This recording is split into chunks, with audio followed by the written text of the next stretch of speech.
The Velrathi Empire received the signal first, an old Terran frequency, obsolete, unarmed. The message? A declaration of arrival, from Earth. But the scans showed only one ship. One. A single outdated Terran vessel crossing into the heart of Empire space.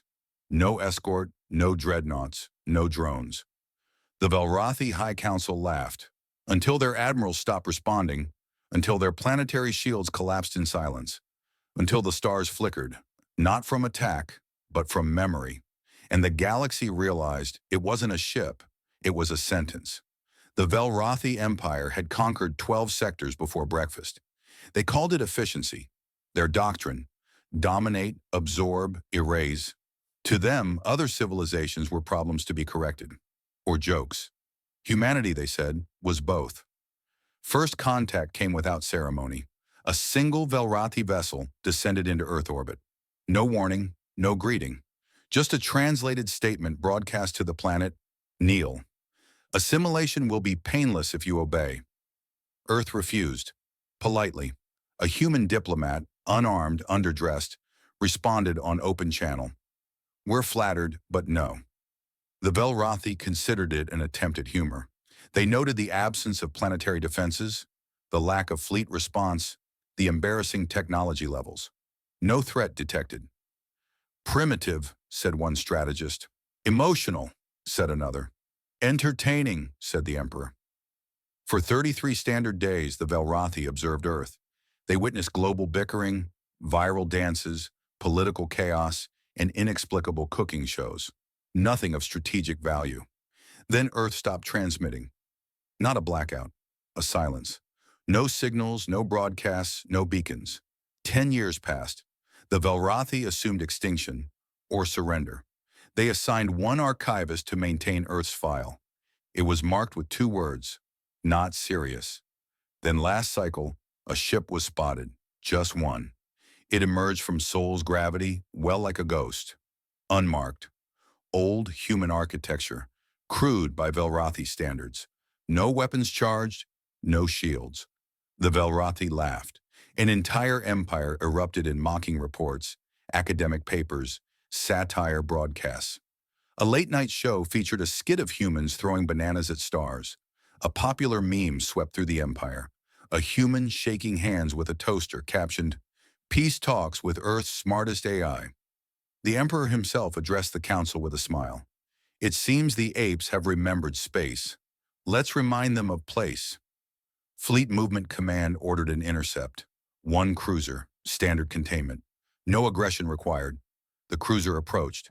Scanners engaged. Nothing detected. No heat signature. No weapon system. No propulsion trail. Then came the message. Audio only. No encryption. No introduction. Just a single sentence, spoken in an old Terran dialect. Knock, knock. The bridge crew blinked. One officer laughed out loud. Another, confused, responded on open channel. Who's there? Silence, then. Too late. The ship disappeared from sensors, and so did the Velrathi cruiser. No explosion, no wreckage, just absence. A second cruiser was sent, then a third, then a fleet. Each arrival found nothing, only the echo of the same phrase. Knock, knock. Who's there? Too late. The joke became a warning, but the Velrathi weren't afraid. They were offended. How dare they mock us? Asked the emperor. Earth became the subject of fury-laced comedy. Cartoons, mockumentaries, public burnings of human literature. Yet still, nothing more from Earth. No demands, no follow-up, no declaration. Only the knowledge that the ship had been seen, and the punchline delivered. Within the empire, some began to wonder, what if it wasn't a joke? What if Earth hadn't disappeared? What if it had listened? Waited? The empire dismissed these as panicked narratives, but a few noticed a change in the tone. The laughter grew strained, the satire quieter. Because something about that knock, it still echoed, not just in comms, but in dreams. And in dreams, they never got to the door in time. The scout vessel, Vigilant Crescent, dropped from slipstream 3 clicks out from the anomaly. Standard protocol, standard confidence. They expected wreckage, maybe debris, something to salvage, study, ridicule. Instead, they found the ship, intact, ancient, black-hulled, seamless, featureless. No markings, no designation, no propulsion flickers. It didn't drift. It didn't resist gravity. It simply hovered, as if it had chosen to be right there and nowhere else. First reports logged visual distortions, lines that bent subtly around the vessel, shadows that didn't match light sources. Thermal scans returned inconsistent results. One pass showed sub-zero, the next stellar heat, same sensors, same angle. Nothing made sense. Radiation spectrum? Too clean. No spike, no decay, no leakage. Impossible for a ship of that apparent age. One technician said it felt like the vessel was cleaner than vacuum. Still, protocol required contact. Automated hail protocols were run, 5 languages, 10 formats, no reply. Then came the manual message attempt. The scout commander, Captain Vishal, spoke directly. Unidentified vessel. You are in Velrathi-controlled space. Respond. Silence. Then they tried to scan its interior. Instruments failed. Not jammed. They looped. Leader pulses bounced endlessly. Audio probes returned only one thing, faint echoes of what sounded like paper turning. Vishal authorized visual inspection. Closer passes showed no seams on the hull, no heat vents, no thrusters, just one dark curve after another, like the ship had been carved from a single thought. With unease rising, Vishal authorized boarding. 4 elite retrieval specialists, exo-armor, neural dampers, bioseal suits. They attached to the ship's surface without resistance. Magnetics held. The moment they cut through, they entered and vanished. Not screamed, not dragged, not vaporized. Just gone. No camera feed, no suit telemetry. 4 vital signs blinked out. No alarms. Just off. Protocol dictated immediate retreat, but Vishal hesitated. Then came a blip, a signal, low band, analog. From inside the ship, they decoded it. One file, unsecured. Title, manifest. They opened it. A single document, names, thousands of them. Each line, a name, a date, and a set of spatial coordinates. The first name was human, so was the second. But the third, Velrathi. Then another, then hundreds, then thousands. Each matched known targets of historical conflict, atrocity sites, purged colonies, executed rebels, erased scientists. The coordinates were perfect matches. Vishal recognized one, a village his grandfather's unit burned during the Annex Wars. He never spoke of it, but there it was, logged, time-stamped, labeled, witnessed. The last line of the document was blank. Then slowly, letters began to appear. Typed in, one by one, deliberate. This ship remembers. The file closed itself. The bridge lights of the vigilant crescent flickered. One officer's helmet cracked from the inside. Another began repeating their name out loud, over and over, as if trying to remember who they were. Captain Vishal ordered full retreat, but before the jump drive charged, every console dimmed. A soft voice whispered through the internal speakers. Male, old, human accented. We did not forget you. Vishal never filed a final log, but station archives recovered one message embedded in the ship's return vector. Do not follow. It is not here for answers. It is here to remind. The vigilant crescent docked 2 days later. Half its crew were missing, the rest silent, eyes closed, hands shaking. One engineer scrawled something on the hangar wall before collapsing. We are all on the manifest. Zarven was a mid-tier Velrathi colony. Not a fortress, not a capital, but stable, comfortable, unshakable, until the ship came. No warning, no sound. One blink, the sky was clear. Next it hung above them, motionless, weightless, watching, defense grids activated automatically, orbital cannons, atmospheric disruptors, planetary shield lattice, all powered, all armed, all ready. The ship did nothing, no lock-on signals, no movement, just presence. A junior officer suggested a warning shot. He was ignored. The system didn't respond. The control tower's main screen went black. One line appeared. "Do you remember Zarven's second son?" The officers looked at each other, confused, then terrified. There had never been a second son, except once, in ancient Velrathi archives, when they destroyed one to end a rebellion. That record had been sealed for centuries. How did the ship know? Within seconds, comms failed. All of them, not jammed, emptied. Broadcast went out into static. Receptors picked up nothing but silence. Then the oxygen cycling stopped. The towers vented air. Not explosively, calmly, methodically. Emergency backups kicked in. For some, others weren't so lucky. Citizens began reporting hallucinations, faces in shadows, voices from drains, old lovers, lost children. One archivist screamed when her reflection mouthed a name she'd deleted from records. Her name. Security officers attempted lockdown. Their weapons wouldn't fire. Digital locks glitched open, vaults unsealed. And inside, paper, journals, letters, drawings, all human, all impossible.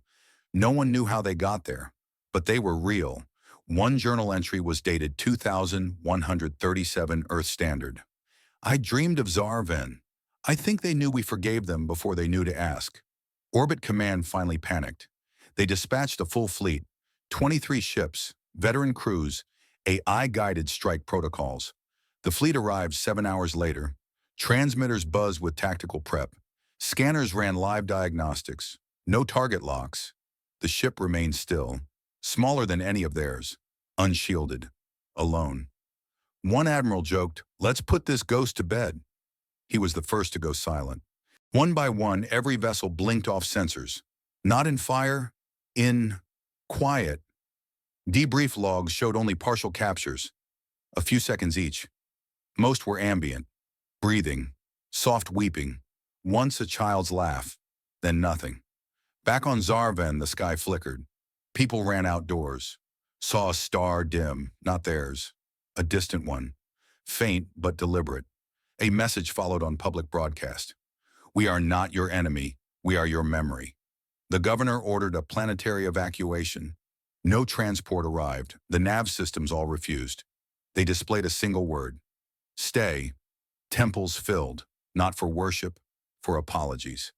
Velrathi don't believe in absolution, but suddenly they wanted to. A philosopher wrote on his wall, "This is not revenge, it is resonance."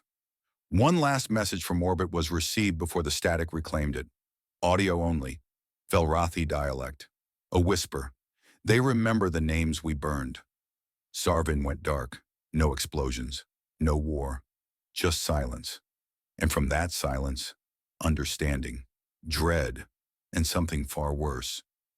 Recognition. The Galactic Tribunal convened under emergency protocol for only the third time in recorded memory. Not for war, but for silence. A silence that grew louder with each vanished Velrathi fleet, each darkened system, each quiet star. Rumors reached them first.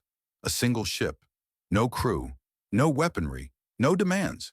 And still, empires fell. The tribunal debated for 9 rotations. Was it a Terran superweapon? An ancient AI finally awakened? A myth gone viral? Consensus, investigation. 12 emissaries, 3 from the Andriac Continuum, 2 from the Veilzar Theocracy, 1 from the Crystalline Compact, 6 others sworn neutral. Destination, Earth. Sensors detected no global broadcasts, no planetary defense grid. From orbit, the planet appeared quiet, unspoiled, undisturbed, too quiet, once the cradle of noise. Now, eerie stillness. Descent was approved, atmosphere breathable, temperature temperate, but no signs of civilization. Cities were gone. No ruins, no rubble, just absence. In their place, monoliths, hundreds of them, black stone, polished, featureless, each perfectly vertical, each silent, arranged in spirals, in constellations, in grief. The envoys walked between them, unsure whether they were artifacts or sentinels. They found no machines, no transport, no AI, no signs of war, no signs of joy, just memory, in every direction. On the third day they saw him, an old human, scarred, thin, clothed in simple woven fabric. He stood among the monoliths like he belonged there, like he always had. No weapon, no ID, no tech signature, but his presence froze the envoy delegation. He didn't greet them. He simply waited. One Andriak, Counselor Ven, broke protocol. "Are you Earth Guardian?" The old human smiled, but there was no joy in it, only ache. "I'm Earth's echo," he said. "You didn't listen before." "Now we don't ask." The crystalline envoy clicked in measured triads. "We offer peace now." The old man nodded almost kindly, then whispered, "You offered peace after forgetting what you burned." One of the monoliths pulsed, a low hum, subsonic. The tribunal members staggered, not from volume, from memory, their own. They saw flashes, moments from Earth's history, not violent, not heroic, small things, a child reading by flashlight, a grandmother humming in a language no longer spoken, fingers brushing across piano keys, not images, feelings, not pain, but what was lost. The old man turned to go, paused, spoke one last time. "We asked for peace. You answered with fire. Now we ask nothing, and that is worse." He vanished into the spirals, or perhaps he had never been there. The delegation returned to orbit, silent, shaken. Some cried. Some sat perfectly still. One wrote poetry, in a dead earth tongue. Only one tried to speak to the ship's log, AI, the crystalline delegate. It asked for assistance transcribing what they had seen. The AI responded, "There is nothing to transcribe. You were not shown, you were remembered." They returned to the tribunal, filed no full report, spoke no official words. But every member of the tribunal council knew something had changed. The next night, one of the Valzar envoys carved a human phrase into the stone of the tribunal's main court. "Their silence is not absence. It is restraint." Then she cut out her own voice note. It did not descend like a vessel. It drifted like a memory returning to its place. No engines, no burn, no sonic boom, just arrival.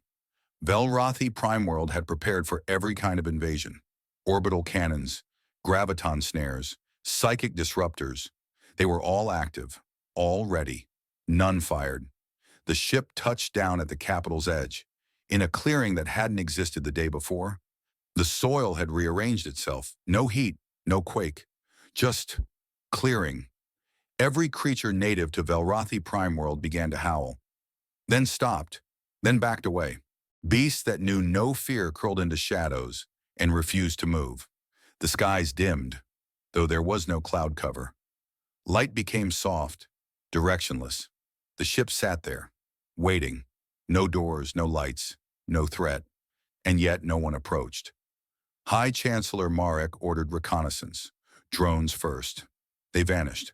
Not destroyed, not hacked, just gone. Like they had never existed. Then came volunteers, soldiers, scientists, priests. None returned. At the 72nd hour, the ship opened. Not with a hiss or rumble, but a sigh. A door that had not been visible simply unfolded inward. Inside, light, not white, not blue, not any color they knew. It shimmered like recollection, like grief shaped into luminescence. No beings, no crew, no technology, just presence. The Chancellor approached with his elite guard. They passed through the doorway unharmed. Inside it was quiet, warm, weightless. The ship's interior was alive, but not organic. Walls shimmered like the surface of still water. Every reflection held something different. One soldier looked into a panel. He saw himself as a child, crying on the day of conscription.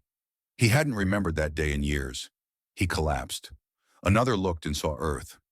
Not how it was destroyed, but how it lived. A city of music, laughter, books, a grandmother cooking, a child learning to ride a bike. Marek stepped forward. The center of the room pulsed. A pillar rose, glass and stone and fire, all at once. Then the images began. Not projections, revelations. First, Earth cities burning. Not once, many times. Different centuries, different causes. Always the same screams. Then, Velrathi war celebrations, thousands of years of conquest, marches, fireworks, propaganda, smiles carved into brutality. Then, silence, long, unrelenting, a field of stars, no music, no war, no earth, just void. Then children, not dying, not laughing, crying, alone, in silence. Human children, Velrathi children, others, each framed by a quiet world that had moved on without them. The images began looping, slower, and with each pass, every screen, wall, and reflective surface across Velrathi Prime World changed. Mirrors displayed the same images, windows fogged with unfamiliar sorrow. Public announcement boards flickered with children's faces, even private consoles, encrypted terminals, weapons dashboards. They all synced.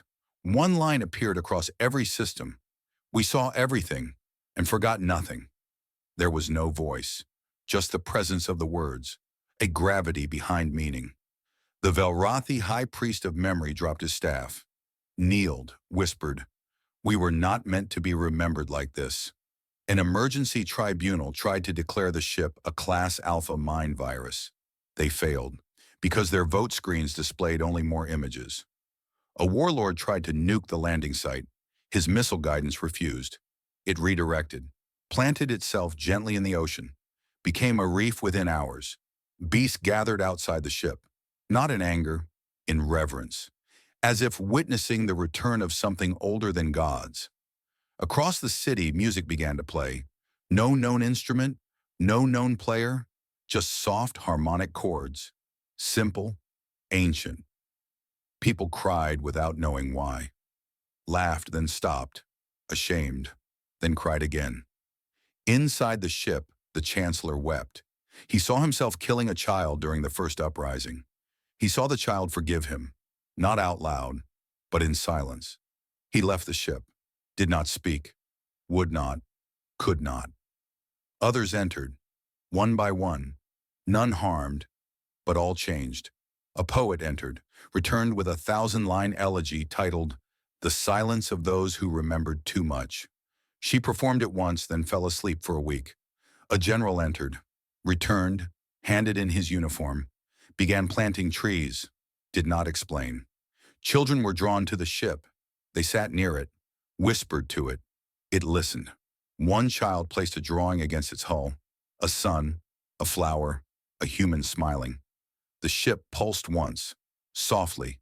An ancient Velrathi saying goes, "Power is the voice that cannot be silenced." The ship proved otherwise. It had no voice, no name, no demand. It only had memory, and it shared that memory, without consent, without limit, not to punish, not to destroy, but to reveal. And in revealing, it dismantled what no war ever could, the myth of Velrathi righteousness. The Empire had faced invasions. It had endured insurgencies, cosmic storms, black hole proximity events, even multiversal bleed. But it had never faced this: silence, memory, reflection. The ship still sat on the surface of Velrathi Prime World. It didn't move. It didn't need to. The leadership gathered in Emergency Chamber 7A, an obsidian hall buried beneath 10 kilometers of armored bedrock.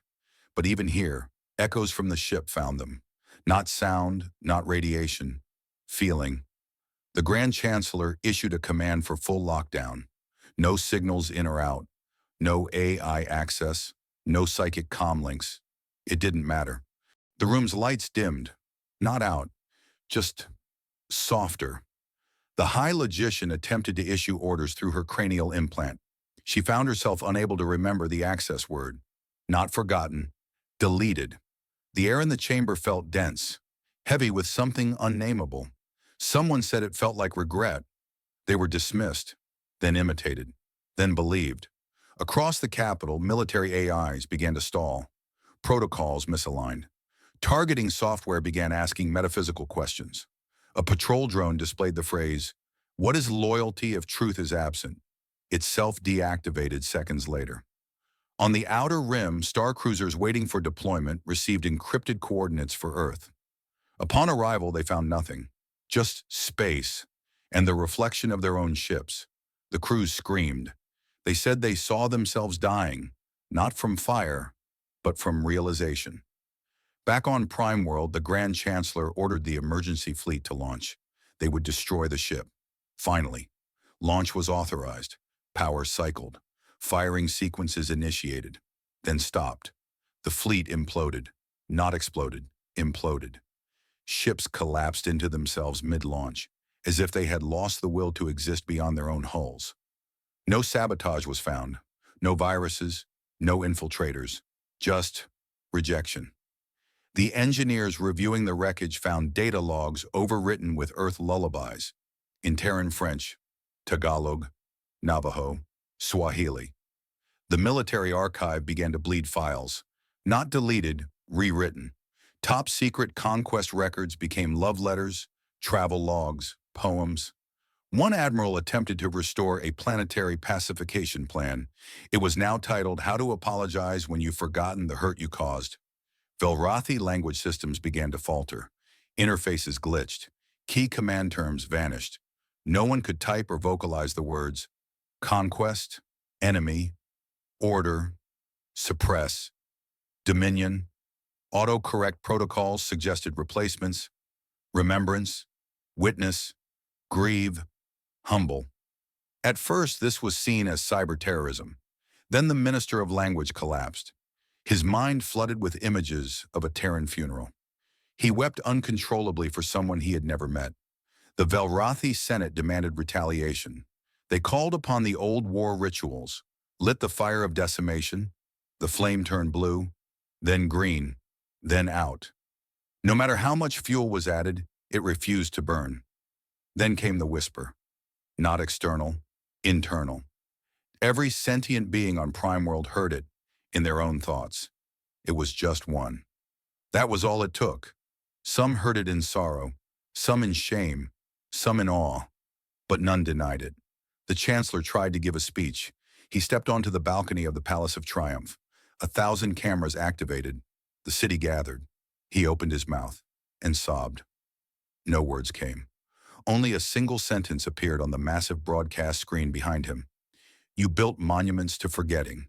We became one to remembering. Cities quieted. Factories halted. Schools closed, not from decree but from stillness. Children began drawing stars, planets, human faces, not taught, just remembered. A musician uploaded a new song titled, "There Was a Garden Once." No melody, just the sound of breathing. And one piano note, repeated 42 times. It became the most downloaded audio in Velrathi history. Priests of the flame began removing their vestments. They draped them over statues of Velrathi heroes and let the wind carry them away. Some began meditating at the base of the ship.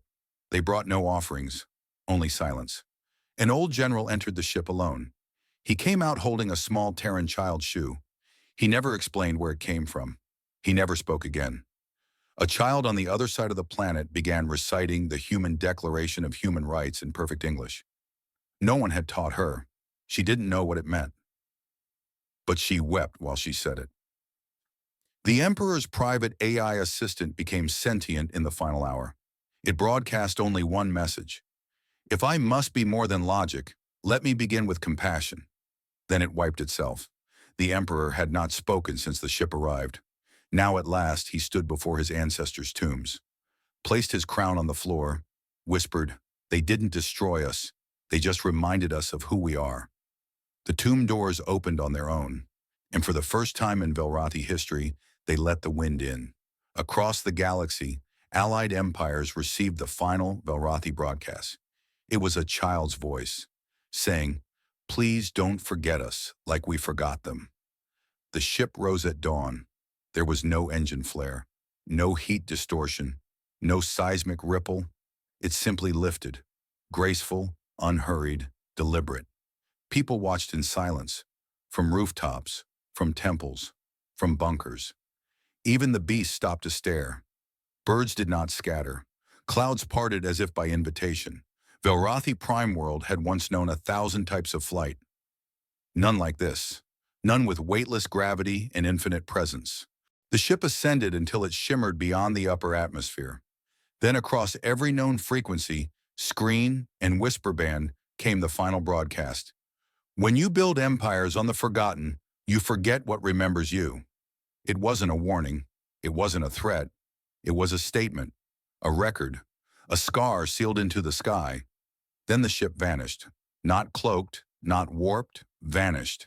As if it had never been there. As if it had only ever been an idea. But its idea had already taken root. Across Velrothi space, statues began to fall. Not pulled down, laid down. With reverence, with tears. Colonized species didn't rise in violence. They rose in memory. Markets stopped. Cities paused. Drums fell silent. And in the silence, people remembered stories they were told not to remember. Languages thought extinct began reappearing on walls. Old flags reappeared, not for war, but for reclamation. Not a single gun fired, but power fled. Velrothi soldiers returned to their homeworld, not because they were called, but because they no longer understood their orders. The Flame Marshal of Sector 7A disbanded his garrison. He declared, "I thought we were teaching peace. Turns out we were suppressing grief." On the moon of Teth, a resistance cell met to plan sabotage.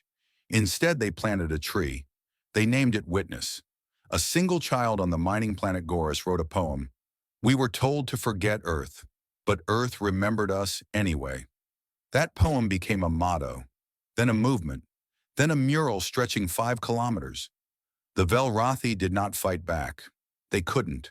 Their empire was built on domination. But domination required forgetting. And now? Now everyone remembered the names, the faces, the sounds of the people they'd silenced. In a remote sector, a general sealed his command center. He etched one phrase into his armor. "We are not worth a second ship." Then he left it there, walked out without a weapon. The memory guilds, long forbidden, reformed in daylight. They carried only candles and questions. The Chancellor of the Outer Colonies addressed his people. He said, "We cannot apologize for what we erased, but we can choose to be remembered differently." He stepped down that same day. Children began speaking human phrases in their sleep. Songs in Terran dialects echoed from trees, from oceans, from satellites. No one traced the source. There was no source, just resonance. AI libraries, once restricted to state propaganda, began self-rewriting. History files grew longer, darker, truer. One librarian found her terminal displaying, "We buried truth under power." But truth breathes deeper. She printed it, framed it, hung it above the Empire's founding documents. On the homeworld of Velrothi High Command, a ceremonial purge of Imperial symbols was initiated. No fire, no smashing, just uncovering. Under every banner was another name, another face, another voice. A counselor confessed on broadcast, "I spent my life silencing others. Now I only want to hear them." She stepped into retirement, volunteered at a human memorial site. No one ever contacted Earth again. They didn't need to. Earth became a legend, not of conquest, not even of resilience, but of precision, of mercy wrapped in memory. They had sent one ship, and nothing else. No war fleet, no ambassador, no demand. Just memory, encoded in silence, wrapped in pain, offered without request. It was never about winning. It was about witnessing. Centuries passed. New civilizations rose. The Velrothi still existed, but quieter, kinder. Not by nature, by choice. On the anniversary of the ship's landing, a new monument was built. A single black stone. No names, no plaques. Only a thin inscription. The species that sent just one. Students come from across the galaxy to see it, not to photograph it, not to analyze, just to sit in front of it and remember something they never lived. Some cry, some laugh. Most remain quiet, not by rule, by reverence. In time, Earth became not a place, but an echo, a pattern. Scholars debated if the ship was ever real, or if it had always been metaphor. They argued, wrote essays, held conferences. But the people remembered, not because they had been told, but because they had felt it. and once felt, it could not be denied. In the year 1094 after silence, a comet appeared near the galactic core. It moved unnaturally, bent around gravity, spoke no signal, but shimmered with the Terran sigil once forgotten. No one chased it, no one followed. They watched, in silence, and someone, somewhere, whispered the only phrase that remained. They sent just one, and it was enough.